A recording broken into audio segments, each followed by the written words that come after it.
Bien, buenas tardes con todos ustedes, con nuestros seguidores en fanpage del Museo Numismático. Es un gusto, les saluda en esta tarde Cristian Balseca y vamos a iniciar con el conversatorio que tenemos programado el día de hoy.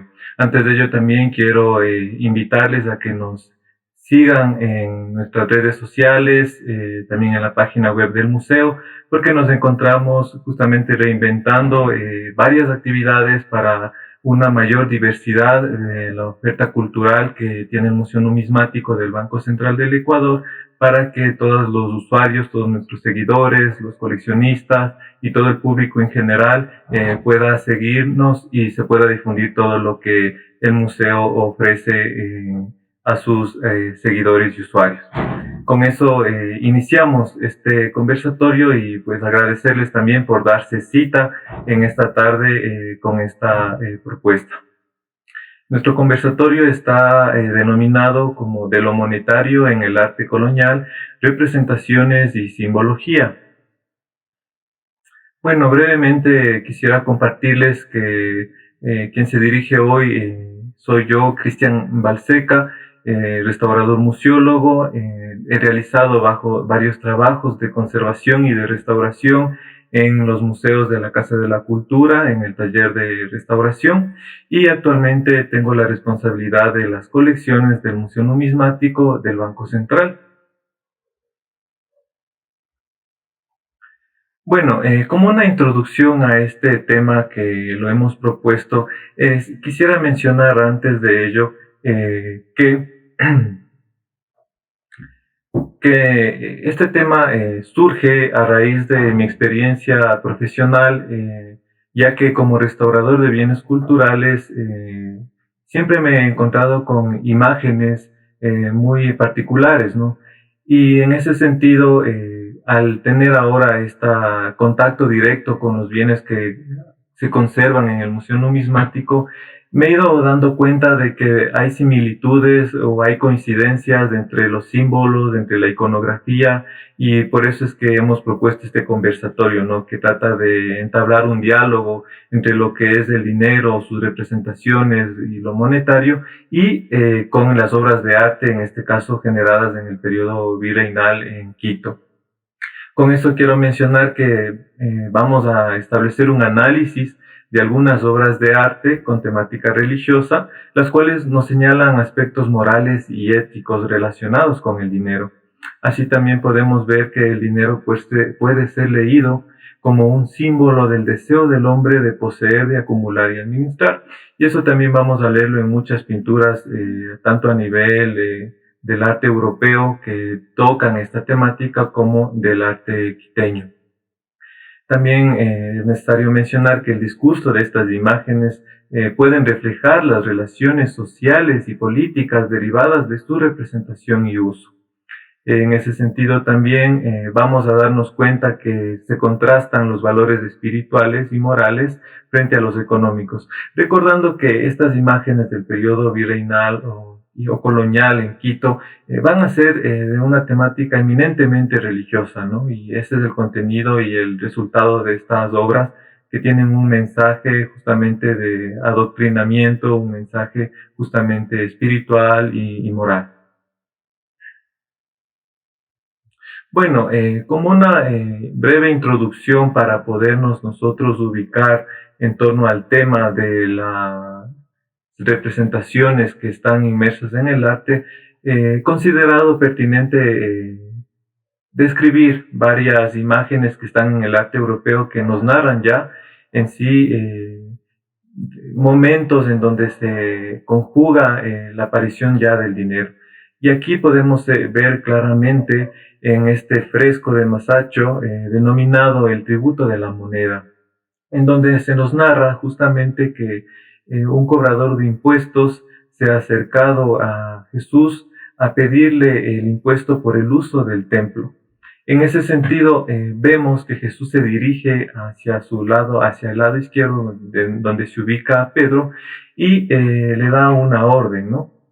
Y esa orden señala que es que vaya Pedro al mar, que lance el anzuelo, que abra la boca de un pez del que pesque y que de su boca saque 2 monedas. Lo que señalan es que respondían a 2 dracmas y que ese dinero pague justamente al cobrador de impuestos romanos, como vemos en la escena derecha, y ahí podemos ver claramente la alusión ya a una transacción económica, ¿no? Como Pedro está pagando el uso, por el uso del espacio del templo, y también podemos ver cómo se entretejen estas relaciones que son lo político, que está representado por el emperador en Roma, en este caso, y también lo religioso, ¿no? Que en sí es esta iglesia naciente que está representada por Jesús y sus discípulos. Bueno, en contraste también con lo que la Iglesia Católica enseña, también nos encontramos con un pecado capital, ¿no? Que es la avaricia. Y es interesante notar, por ejemplo, que ya en la iconología de César Ripa, la avaricia apareció representada, ¿no? Personificada como una mujer anciana con su rostro algo ya desfigurado y que tiene en su mano derecha una bolsa de monedas. Y es interesante ver que justamente para la época se consideraba que la avaricia era un vicio que principalmente aquejaba a las personas ancianas y que sin embargo el dinero, la acumulación de riquezas no solucionaba al final de los días de estas personas, no solucionaba su final, ¿no? Su muerte. Y finalmente esta imagen se ratifica con la inclusión de un animal que se encuentra en la parte baja, como ustedes lo pueden observar, que es este lobo, ¿no? En sí es un lobo y claro, también tiene una acepción interesante porque se lo incluye como elemento iconográfico de la avaricia, por que él nunca sacia su hambre, ¿no? Y la avaricia es sinónimo de codicia y por eso es que se le incluye en esta representación. Y bueno, ahí podemos ver, por ejemplo, una representación interesante que personifica nuevamente la avaricia y que ha tomado muchos rasgos, en este caso Alberto Durero ha tomado muchos rasgos del grabado que se encuentra en Ripa y que se encuentra que se encuentra sujetando varias monedas junto a su regazo. Bueno, finalmente podemos encontrar en la historia del arte universal estas representaciones interesantes que nos narran en sí el arte flamenco, en donde podemos ver, por ejemplo, esta interesante obra del prestamista y su mujer. Aquí vemos a un hombre que está ejerciendo su oficio, que está pesando con una balanza en el lado izquierdo, como ustedes lo pueden ver, y al lado derecho ubicamos a su esposa, ¿no? Sin embargo, es interesante notar el gesto que ella ha tomado, que entre sus manos está hojeando un libro, un devocionario que tiene más la estampa de la Virgen, y está con su mirada puesta atenta a la acción del pesado de su esposo. Y claro, analizando esta pintura, lo que el pintor trataba es, a más de representar esta escena cotidiana, si así lo podemos decir, es que hace alusión al uso de la balanza, ¿no? La balanza es aquí un elemento muy importante y un mensaje moral, lo que refiere es que busca el equilibrio entre lo mundano y lo espiritual. Y esto podemos ratificarlo en la inscripción del marco de esta obra que señala una cita bíblica: no hagáis injusticia en juicio, en medida de tierra, en peso ni en otra medida, balanzas justas, pesas justas y medidas justas tendréis. Entonces aquí podemos ver este valor material frente al espiritual y que a la final los dos llegan a convivir.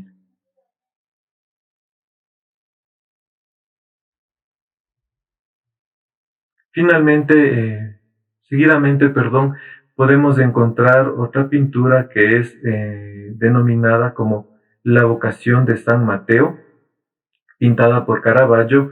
Y si nosotros brevemente recordamos que San Mateo era un cobrador de impuestos y Caravaggio lo ha representado muy bien aquí a San Mateo porque lleva un sombrero y en su sombrero se ubica una moneda. Este cobrador de impuestos que era publicano y era Leví, se encuentra con otros personajes. Por ejemplo, vemos aquí a un anciano que está con unas gafas y también a un joven, ¿no?, que está contando el dinero. Y claro, lo que los historiadores del arte han interpretado en esta pintura es que el dinero, el amor al dinero, enceguece al ser humano, y también lo mismo en el joven, ¿no?, que ha puesto su atención y que él ha perdido, como se podría decir, su camino. Y esto se ratifica muy bien en el texto evangélico que narra y hace alusión a este pasaje, en donde señala: después de esto salió y vio a un publicano llamado Leví sentado en el despacho de impuestos y le dijo: sígueme. Él, dejándolo todo, se levantó y le siguió. Y claro, también esta pintura hace alusión a eso, ¿no?, a que las riquezas, el poseer, el tener, para el cristiano no son bien vistas, sino lo que tiene que hacer es despojarse de esos bienes materiales y buscar estos tesoros espirituales, siguiendo y teniendo la imitación de la vida de Cristo. Y bueno, ya entrando con el tema ya del arte quiteño, nosotros podemos ver aquí que se representa muy bien en una serie de cuadros de la doctrina cristiana que se conserva en el Museo Franciscano Fray Pedro Gocial en Quito, donde Miguel de Santiago ha realizado una composición con varios elementos de la fe cristiana, ¿no?, como la oración del Padre Nuestro, los sacramentos, las bienaventuranzas, los dones y virtudes, y en ese sentido también ha incluido los vicios. Y en esta pintura podemos ver este elemento que es el vicio de la avaricia en el tercer cuadro, que se lo denomina como el tercer mandamiento. Y nosotros nos fijamos que en la parte central, en la parte baja, en la penumbra, a manera de oscuridad, a manera de una cueva, se ha dispuesto a un personaje que se encuentra justamente con su mirada centrada en una actitud de que acapara algo. Intuimos que son las monedas, porque como hemos visto en la iconografía, Ripa ya propone que debe ser una bolsa de monedas representada en este personaje, y en sí vemos este gesto, ¿no?, de esta persona que se encuentra acaparando justamente las riquezas, y en el cuadro se logra divisar también el texto abajo de esta figura que dice avaricia. Y claro, en el Quito colonial tuvo que haber calado hondo este tipo de imágenes, recordando que estas pinturas fueron creadas intramuros para la formación de los frailes franciscanos, y para que ellos también puedan adoctrinar y puedan llevar el mensaje justamente del Evangelio. Y he puesto en la siguiente diapositiva otra imagen que se puede contraponer, ¿no?, que es en sí la caridad. Se contrapone a la avaricia. Aunque esta es una virtud teologal, vemos muy bien representada a una mujer que está justamente acogiendo a 3 niños, y que en uno de sus costados, es más, un niño tiene el ademán de lactar de uno de sus pechos. Claro, vemos a estas esculturas, esta que está ubicada en el retablo principal del convento de la iglesia de San Francisco, como nos narra, ¿no?, también que representa en sí la caridad del amor a Dios y el amor al prójimo, y se contrapone justamente a la avaricia, ¿no?, haciéndole una comparación. Podemos encontrar otra escultura también que representa la caridad, que está atribuida a Manuel Chili Caspicara, que se exhibe en el retablo principal de la Catedral Primada de Quito. En este caso, esta mujer está de pie. Y también hemos llegado a revisar que esta mujer también representa a la misma iglesia, ¿no? Que alimenta, que nutre a sus hijos justamente en el periodo de la Contrarreforma. Después podemos encontrarnos con temas relacionados justamente a la numismática, y aquí está esta grandiosa pintura que representa a San Eloy, que narra justamente su vida, y su vida explica mucho por qué él va a ser patrono de los plateros, de los orfebres, de los joyeros y por ende también de los numismáticos, conocido como San Eligio. Este santo va a estar activo entre el siglo VI y el siglo VII. Fue un obispo y lo podemos ver por su representación y por sus ornamentos. Y él fue orfebre y también acuñador. Por ser acuñador y porque su vida nos relata varias intervenciones que tuvo en relación a este oficio, en sí como elaborar un trono para el rey, y al ser jefe de la Casa de la Moneda, por extensión se le ha denominado también como patrono de los numismáticos.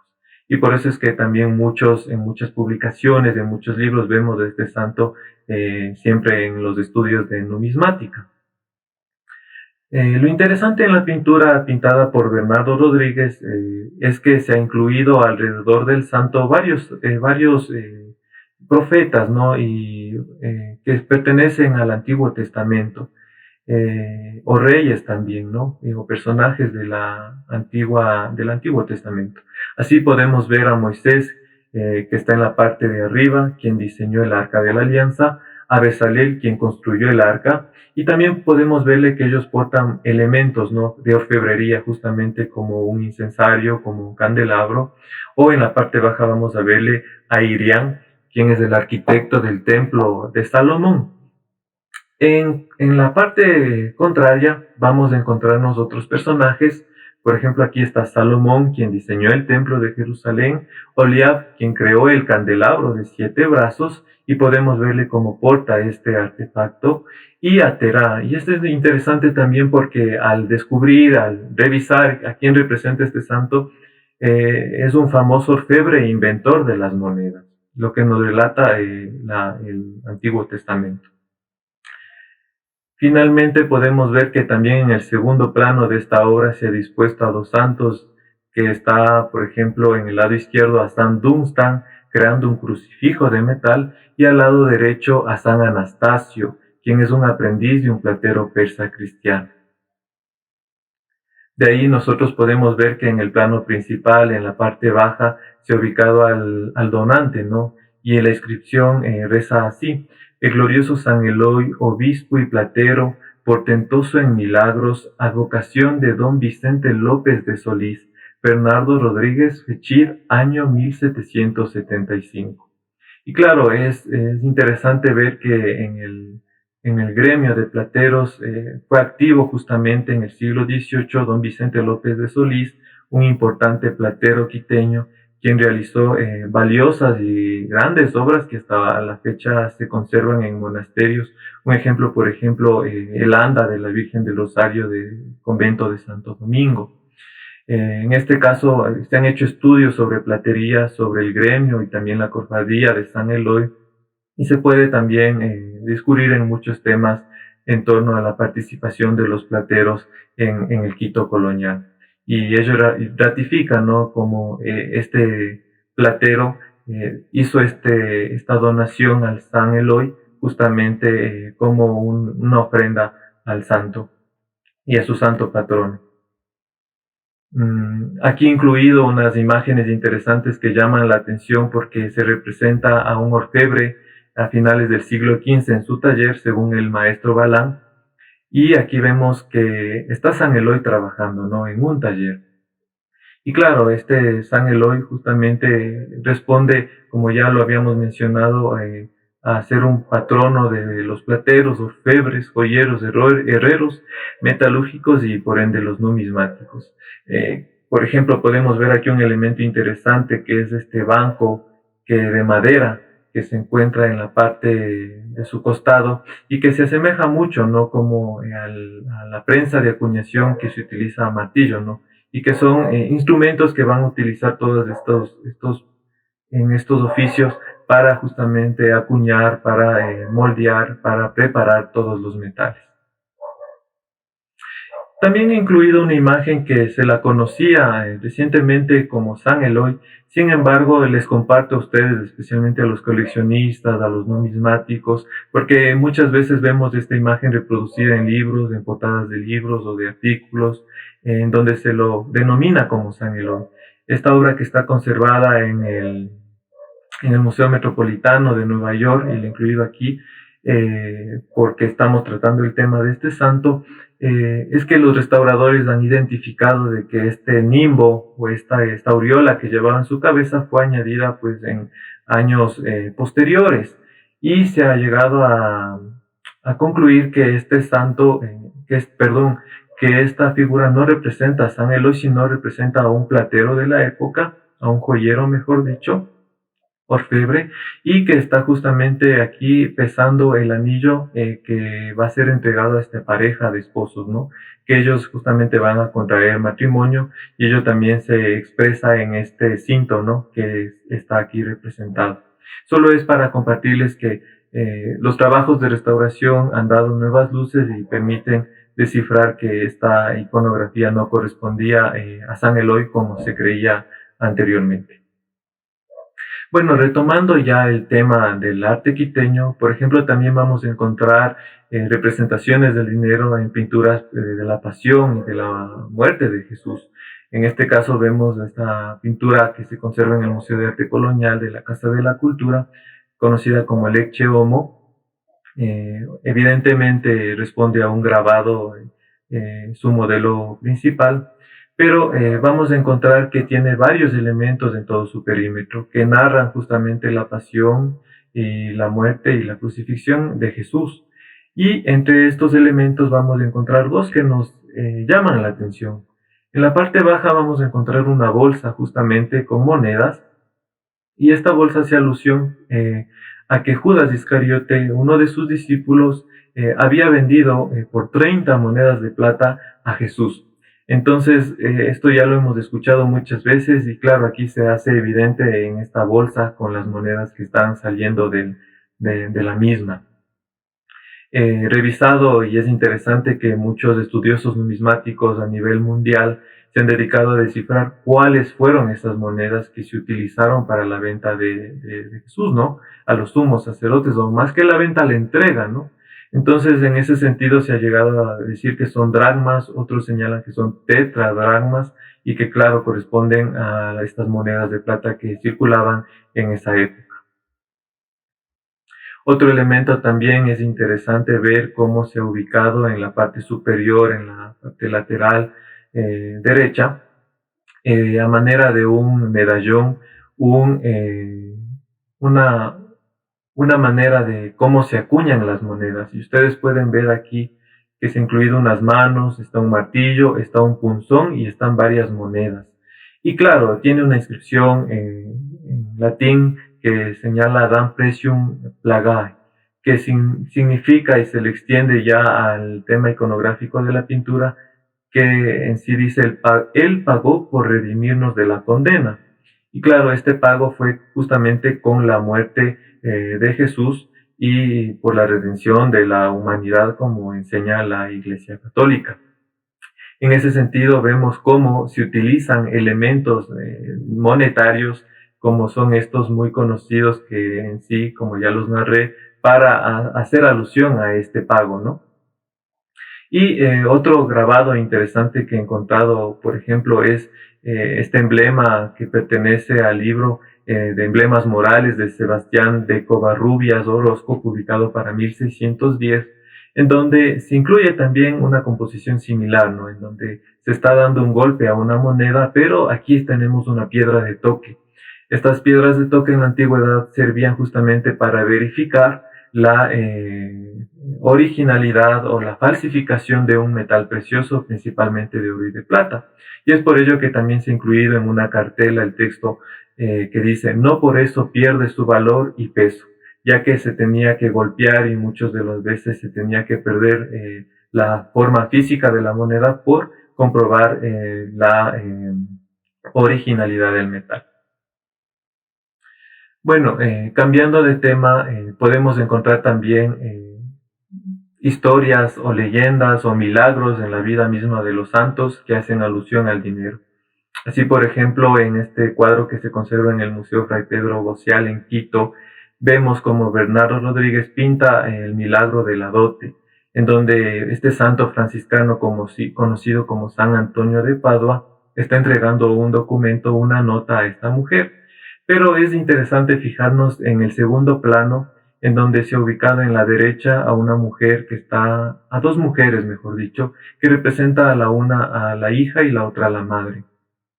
Y es necesario, y les voy a relatar brevemente el milagro que relata este cuadro y que hace alusión al uso del dinero, porque señala que esta mujer, junto con su hija, quedó viuda y pues al quedar viuda quedó muy pobre en su casa junto con su hija, y por eso es que su hija, para solucionar de alguna manera la situación en su familia, pues busca casarse y su madre le instiga a que se case.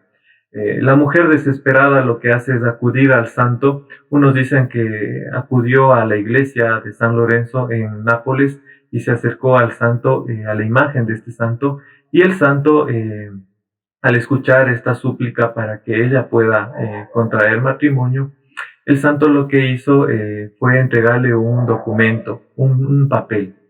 Y este papel va a tener alusión y va a ser explicado claramente en la segunda imagen del segundo plano que se encuentra en el lado izquierdo.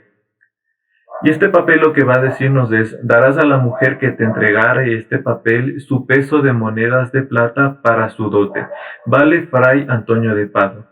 Y es interesante ver que aquí se ha representado muy bien, porque este santo le ha mandado a que se acerque al mercader de la ciudad y que pese el papel y que ese peso que esté comprobado en la balanza sea entregado en monedas. Y claro, el milagro se produce porque lo que señala anecdóticamente o milagrosamente es que el papel llegó a pesar más que las monedas.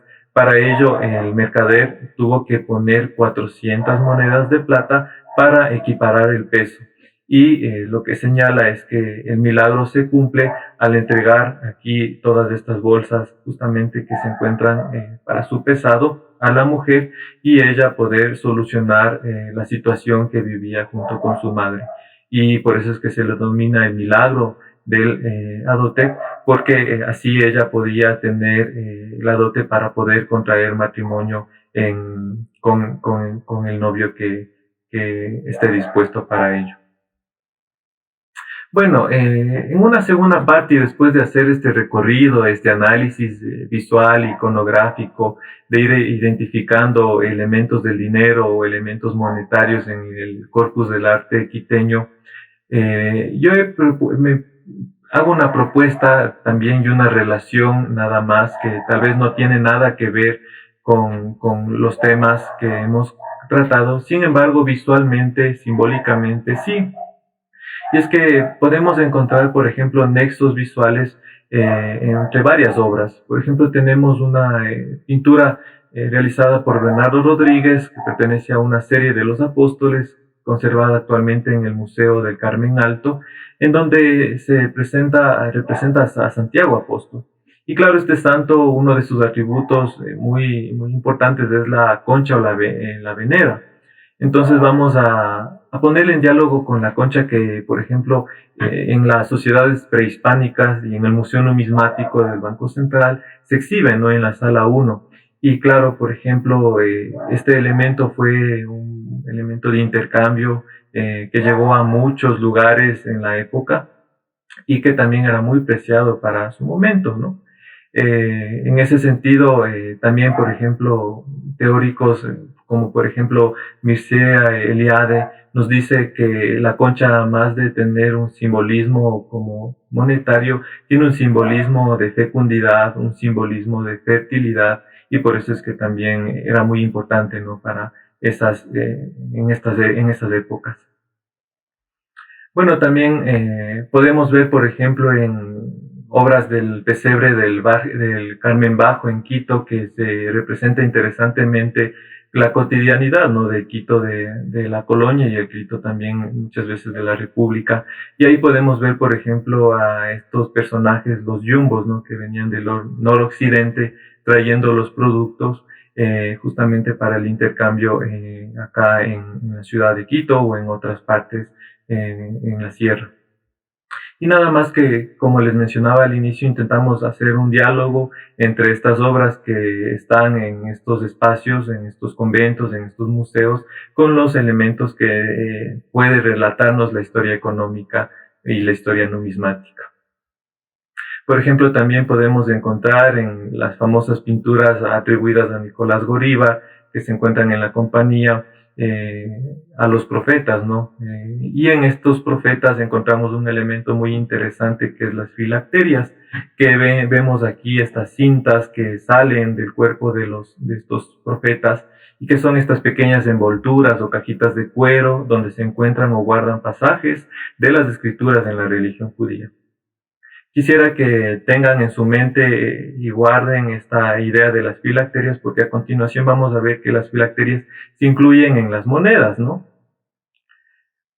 Después, por ejemplo, también vamos a ver elementos iconográficos por tradición y clásicos, ¿no? Como es la inclusión de la columna. Y aquí muy bien en este cuadro de la adoración de los Reyes Magos, pintado por el mismo Bernardo Rodríguez, que se conserva en el Museo de la Catedral Primada de Quito, cómo se ha representado curiosamente una columna casi en el centro para sostener el portal de Belén y también con un techo de paja, ¿no?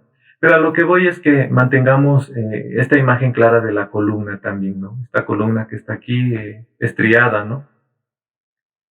Y bueno, hablarles que esto, por ejemplo, cuando tuve mi acercamiento con estas famosas monedas del periodo colonial del siglo XVIII, estas monedas conocidas como columnarias, vamos a ver que las filacterias y la columna se reproduce aquí. Y es por ello que, conocidas como columnarias, vemos las filacterias que están rodeando una columna al lado izquierdo y otra al lado derecho, y estas columnas se las denomina como de Hércules, ¿no? Porque se sabía en la antigüedad, se tenía la creencia de que en el estrecho de Gibraltar, lo que en sí terminaba o unía el mar Mediterráneo con el mar o con el océano Atlántico, mejor dicho, era hasta ahí el límite, ¿no? El límite conocido. Después de que se había descubierto América ya para 1492, pues antes se acuñaba plus ultra y después de este descubrimiento se acuñaba non plus ultra. Plus ultra entendiéndose que significa más allá y non plus ultra que significa no más allá. Y aquí podemos ver ya la representación de los dos mundos y también coronados, ¿no? Justamente por la corona española. En sí, el hemisferio oriental y el hemisferio occidental y las olas del mar, justamente. Pero a lo que viene este tema es que justamente tiene relación con este símbolo de las filacterias o de la columna, es que se ha llegado a proponer de que de ahí deriva el signo del dólar. Entonces, muchos estudiosos llegan a concluir que es así. Sin embargo, hay otros estudiosos que señalan que antiguamente, ya antes de las columnarias, ya se utilizaba este signo y este signo lo que quería decir era suma total. Sin embargo, yo he puesto aquí para que los coleccionistas, los estudiosos de la numismática, de las monedas también, puedan ellos aportar o puedan también vertir su criterio o puedan aclarar este tema si es que así lo consideran pertinente. Sin embargo, claro, se conoce que en 1792 el dólar se convirtió en moneda oficial de los Estados Unidos y su cara fue una réplica del real de A8 español. Y es por eso que se reproduce y tendríamos que decirlo así, hasta ahora nosotros vemos el signo del dólar y como les había mencionado, puede tener o tiene su antecedente visual, iconográfico en las columnas de Hércules y en las filacterias que también, como hemos visto, se representan en el arte colonial como se ha explicado. Bueno, también, por ejemplo, y ya para ir concluyendo, nos encontramos con otras representaciones y al analizar, por ejemplo, la serie de la vida de San Agustín pintada por Miguel de Santiago en este convento en Quito, él representa un milagro, ¿no? Que se lo conoce como el milagro de los cirios. Y aquí, curiosamente, se representa una balanza, ¿no?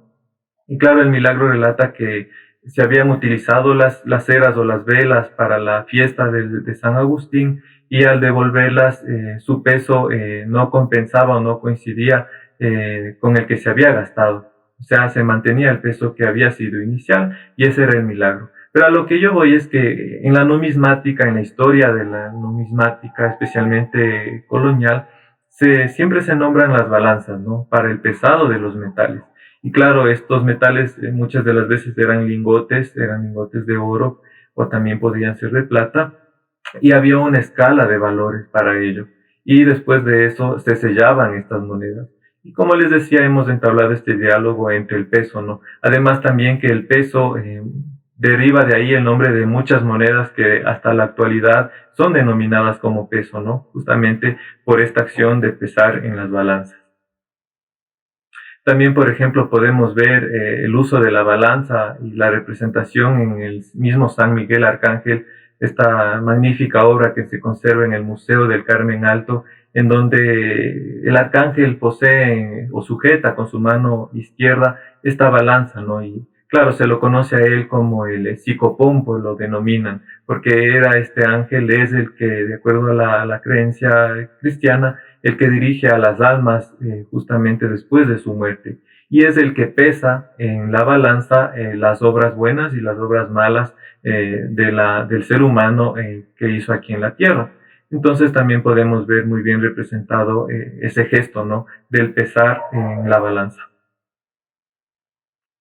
Bueno, otro elemento interesante que también lo podemos ver hasta la actualidad es el ojo de la providencia. Por ejemplo, aquí en esta pintura de la glorificación del corazón de María, vemos que se ha representado en la parte superior a manera de un rompimiento de gloria, un triángulo equilátero con el ojo de la providencia. Claro, se ha estudiado, se ha discutido mucho sobre su representación, porque claro, se hace alusión a que en sí representa el conocimiento divino, es en sí la vigilancia de Dios, por eso es que está el ojo, y también se ha determinado que su origen está con el dios Horus, ¿no? De los egipcios, y en otros casos también se ha llegado a ver que este elemento forma parte de la iconografía amazónica.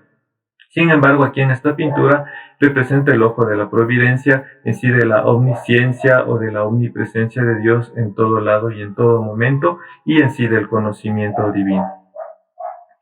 Ello, como les decía, lo podemos ver, este ojo reproducido en el dólar. Actualmente el país estamos justamente utilizando la moneda del dólar, en donde se ha representado justamente al ojo de la providencia.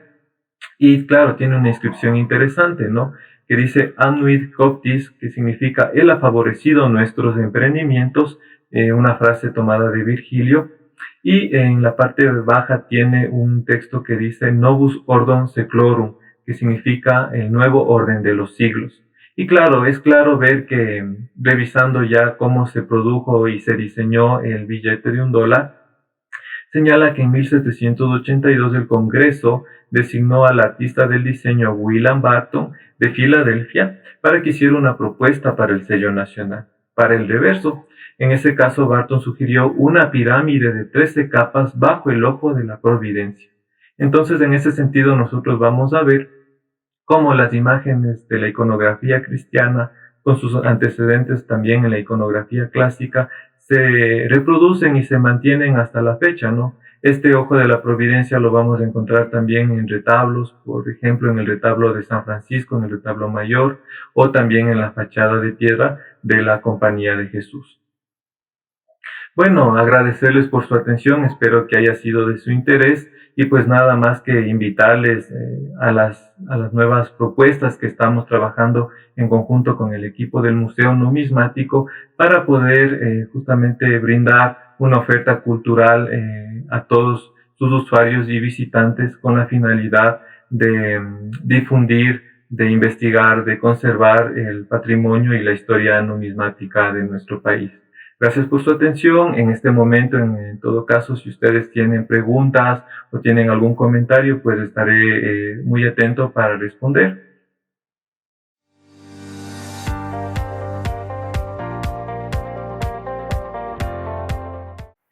si revisamos también a, a varios usuarios que nos están dejando aquí sus felicitaciones, sus agradecimientos, y también decirles que vamos a estar reinventando nuevas actividades, programando nuevas actividades para el museo. También tenemos a Fernando Fernández, a Soledad Montalvo, a Christopher Freire, a Yadira Sinche. Bueno, aquí tenemos una pregunta de Verónica Muñoz. Nos dice, ¿nos puedes ayudar ampliando un poco el tema de las balanzas que se utilizaron en el periodo virreinal? Bueno, justamente es interesante notar eh, que las balanzas en el periodo virreinal, en el Museo Numismático conservamos una, no corresponde al periodo virreinal, sino al periodo republicano, pero justamente son artefactos, ¿no?, que eran traídos especialmente de España para el pesado. Recordemos que estos objetos que están acá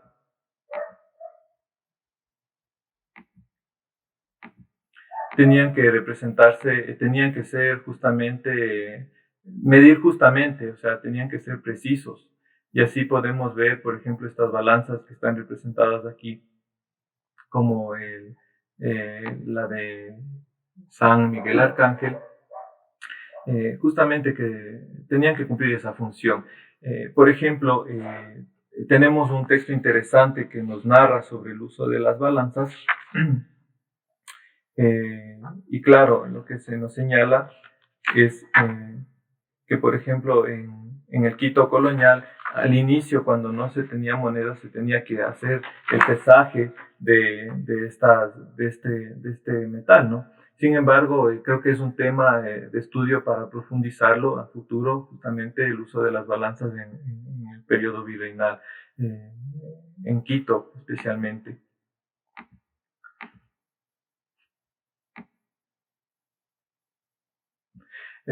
También tenemos una pregunta de Lorena Rosero, quien nos señala que es muy interesante la intervención y nos dice cuál es la interpretación sobre la función social del cuadro de San Eloy, porque conocemos que en ese momento la mayoría de cuadros tenían funciones evangelizadoras, pero al ser una cofradía, ¿cuál sería esta función? Y claro, definitivamente nosotros podemos ver al santo San Eloy justamente, este santo patrono que lideraba o que patrocinaba el gremio y también la cofradía de los plateros, y su función social claramente está en cohesionar, ¿no? Cohesionar a este grupo de plateros que tienen que identificarse con un santo que va a ser el santo que hacía este oficio justamente de trabajar los metales y de unificar. Revisando justamente al investigador Jesús Paniagua Pérez, él hace ya una investigación sobre la conformación del gremio de plateros en Quito, y él llega a concluir y observa que había una disputa, ¿no?, entre un gremio de plateros con otro que estaba liderado por su platero específico. Y claro, él llega a determinar de que estos grupos estaban diseminados,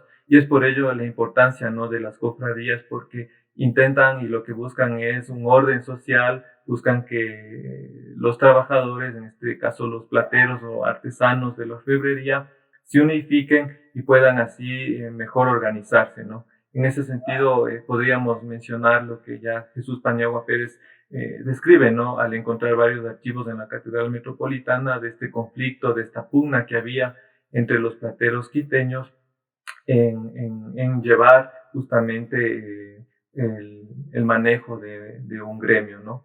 Y es lo que podemos mencionar, ¿no?, que este santo intentaba, su imagen buscaba cohesionar justamente estos grupos que en muchos de los casos tenían pugnas de intereses, pugnas económicas por la realización de su oficio.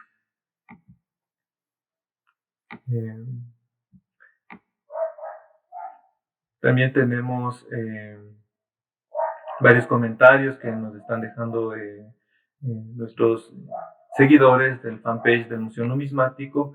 Igual tenemos otra pregunta que nos relata, que nos hace llegar Lorena Rosero. Nos dice: es interesante cómo se retoma la concha en el cuadro presentado, ¿cómo se podría interpretar aquello? ¿La simbología se toma de la época prehispánica o más bien es una simbología más occidental que se le ha otorgado a ese símbolo de las culturas prehispánicas? Y bueno, como yo mencionaba al inicio, como está presentándose aquí en este cuadro, vamos a ver que está Santiago Apóstol y su historia relata muy bien, ¿no? Que este peregrino utilizaba justamente la concha para el viaje, ¿no?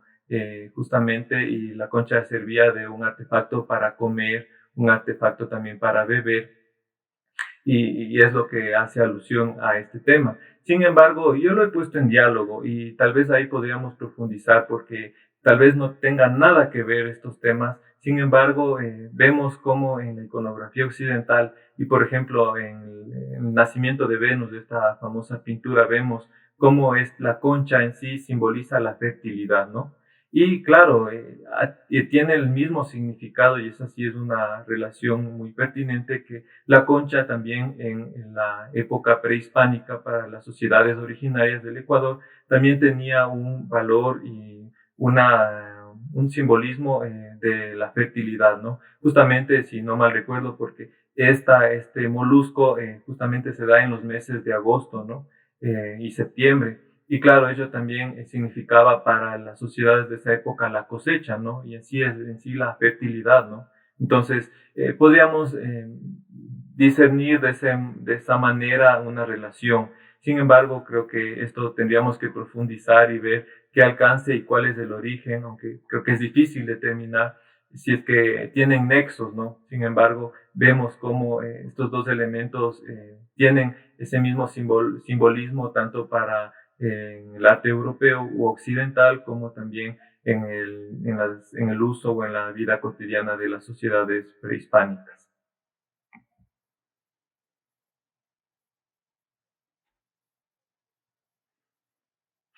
Bueno, también tenemos otra pregunta de Jairo Balseca y nos pregunta, dice, en la imagen del trueque, ¿qué es lo que se llevan en las manos las pequeñas figuras?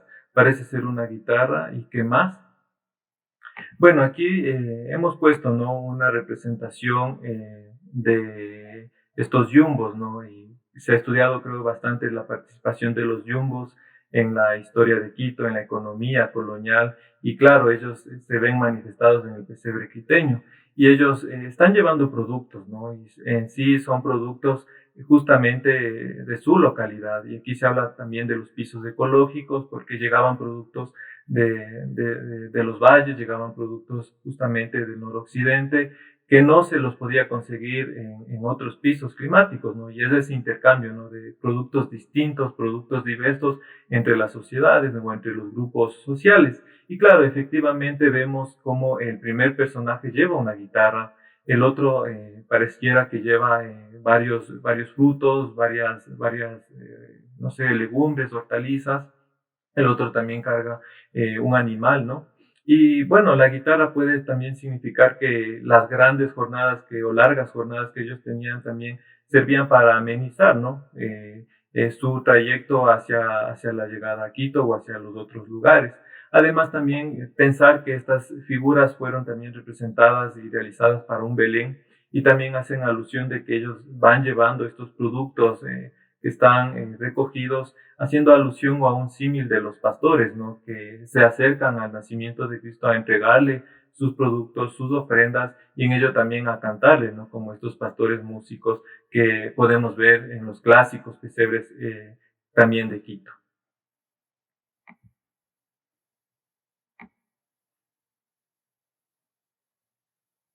Bueno, queremos agradecer a nombre del Museo Numismático, a todos nuestros seguidores.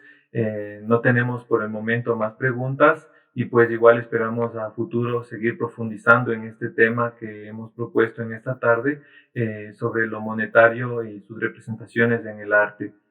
Decirles que estén pendientes nuevamente de nuestras actividades y todas nuestras propuestas que estamos realizando en el Museo Numismático y agradecerles por su compañía en esta tarde. Muchas gracias y nos despedimos.